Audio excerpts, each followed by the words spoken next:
এই চিটফান্ডের টাকা আমাদের সিনেমা জগৎকে কলুষিত করছে।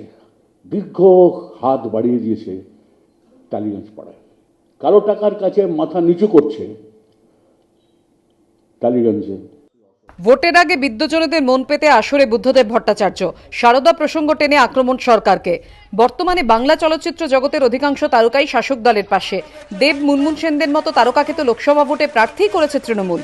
শুধু তাই নয়, ভোটে তৃণমূলের তারকা ক্যাম্পেনারদের তালিকায় রয়েছে টালিগঞ্জের প্রথম সারির অভিনেতা অভিনেত্রীদের নাম। সমর্থন মিলছে সংস্কৃতি জগৎ থেকেও। ইতিমধ্যেই তৃণমূল প্রার্থী অর্পিতা ঘোষের সমর্থনে এগিয়ে এসেছেন সুবোধ সরকার, অরিন্দম শীলের মতো বামপন্থী বিদ্বজনেরা। এই পরিস্থিতিতে ভোটের আগে বিদ্বজনদের মন জয়ের চেষ্টা করলেন সিপিএম এর পলিট ব্যুরোর সদস্য। সেই যে চিটফান্ডগুলো, টাকা কোথায় গেল?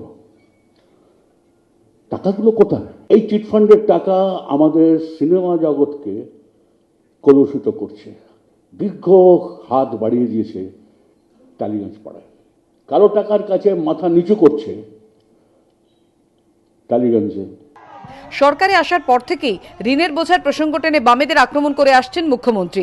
এদিন তারও জবাব দেন বুদ্ধদেব ভট্টাচার্য। উন্নয়নের প্রসঙ্গ টেনে পাল্টা খোঁচা দিলেন মমতা বন্দ্যোপাধ্যায়কে।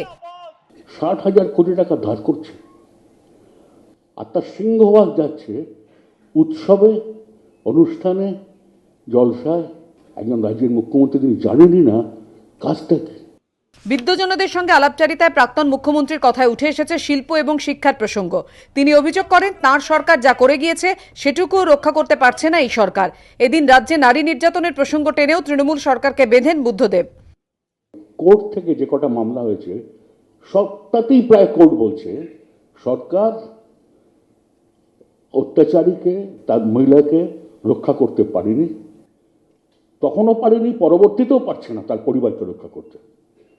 সরকারের কোনো নিরাপত্তা দেওয়ার ক্ষমতাই নেই। বুদ্ধদেব ভট্টাচার্যের এদিনের সভায় উপস্থিত ছিলেন তরুণ মজুমদার, উষা গঙ্গোপাধ্যায়, চিত্রা সেন, চন্দন সেন এবং আবুল বাশারের মতো বামপন্থী বিদ্বজনেরা। না আসতে পারলেও চিঠি পাঠিয়েছেন শোভা সেন, সৌমিত্র চট্টোপাধ্যায় এবং বুদ্ধদেব দাশগুপ্তরা। একদা যাঁরা পাশে ছিলেন তাদের অনেকেই আজ শিবির বদলেছেন। রাজনৈতিক মহলের মতে যাঁরা রয়ে গিয়েছেন, ভোটের আগে তাঁদেরই মন জয়ের চেষ্টা করলেন প্রাক্তন মুখ্যমন্ত্রী। কৃষ্ণেন্দু অধিকারীর রিপোর্ট, এবিপি আনন্দ, কলকাতা।